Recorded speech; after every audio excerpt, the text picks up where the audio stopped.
back and the thorax. Very important, obviously, because we put things on these animals' backs like saddles and ourselves. Tell me what you're doing here. That's effleurage again, the same technique. We always use effleurage to start off, as I said, just to warm up before I get into any more specific techniques. And again, now when we're on the back and thorax, the lymphatics we're working towards are actually between the hind legs. So I'm going to be pushing everything back towards the stifle area, roughly. Okay, so there's a change of direction in the way you're working now as well. You also see you're having to cover a different area on the horse's body in a different way. Fewer joints that you're dealing with here and more large muscle areas. Can you talk to me about the muscles in that area and what you're doing? The musculature of the back is really interesting to work on. One of my favorite places to work on.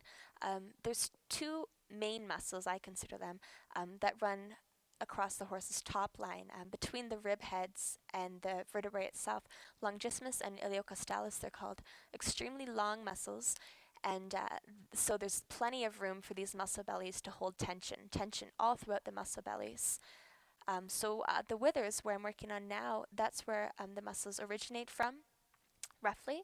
So if we do relaxing techniques at the origin, and again at the insertion, the muscle belly itself tends to relax secondarily. It's a lot faster, a lot more effective than going throughout the entire muscle belly and treating every single trigger point you come across. So, from a muscular point of view, you're working on the withers as you're doing right there. You're starting at the core of the horse, and there's a center of gravity at this point somewhere, isn't there? Isn't this the horse's center of gravity? Just behind the withers is the center of gravity. So ideally, that's where we'd like to have the saddle. That's where we'd like our riders to be, is at the center of gravity.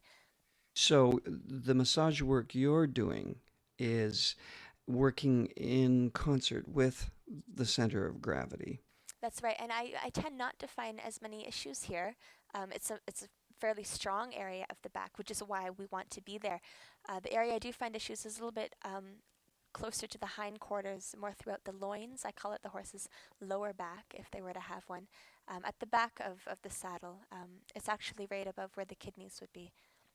And the section we're looking at right now, you're actually using two hands.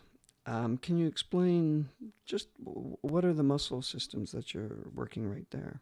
Well, that's iliocostalis there. The reason why I use two hands is to reinforce. It's always important, to be conscious of our own bodies, what we're doing to our own bodies as massage therapists. So I reinforce as much as I can. I can't palpate or feel as much though when I'm reinforcing. So with what I'm doing here, a trigger point therapy, I'm not going to reinforce that because I want to feel that trigger point. I can feel it pulsating and twitching underneath my thumb. Now that looks like something I know quite well, which is shiatsu. You're using a pressure point technique here. You're actually feeling the fibers in the muscles. People often ask me, where are the trigger point areas? Show me where they are. And I say they can be anywhere. They go wherever they want to go.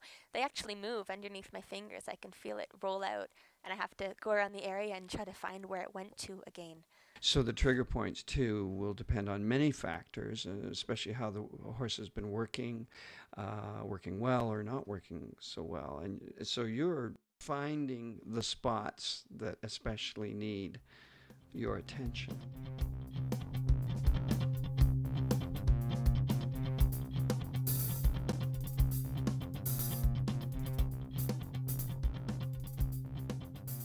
It's all about the assessment, really. And again, with the effleurage, that's a very important technique because I can assess as I'm doing it. I can feel, okay, I'm going to have to come back to this area. I think there may be some trigger points around, this site.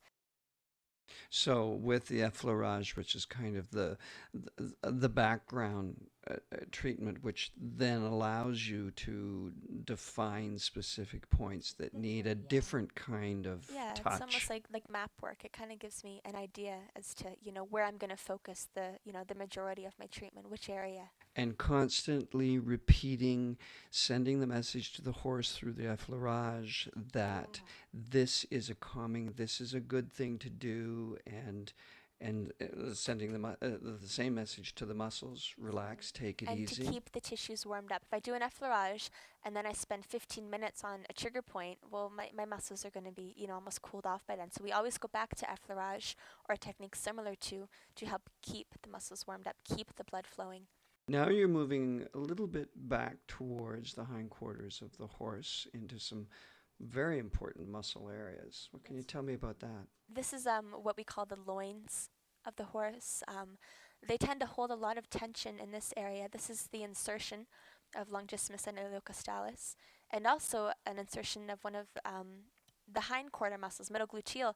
So with these three muscles all overlapping together at this one particular site, I always find tension in this area, in one of the three muscles anyways, often all three of So them. you've got muscle groups actually both working together, but they can work against each other. And so you're having to feel that as well.